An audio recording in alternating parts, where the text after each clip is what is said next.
On dirait aux citoyens, vous avez le droit de choisir le grand chef. Ако им се каже на граѓаните дека вие треба да го изберете големиот шеф на државата и со тоа ќе може нели да одлучите каде ќе водите државата, зарем граѓаните нема тогаш да излезат да гласат. Јас ова не можам да го разберам, нели? Затоа ќе си кажеме што тогаш сака народот во оваа земја.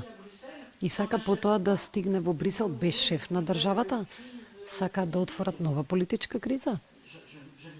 Јас не верувам дека тоа ќе се случи, затоа што сметам дека граѓаните имаат добра волја, може би не се најсрекни за работите така како се водат овде. Знаете, јас често се возам со такси и ги слушам што ми велат, ги слушам по плаките. И различно мислење.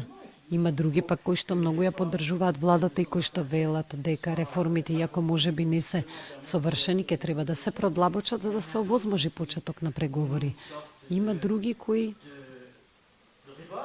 се револтирани од одредени мерки кои што беа донесени. Но еве им сега шанса на граѓаните да го кажат тоа што го мислат.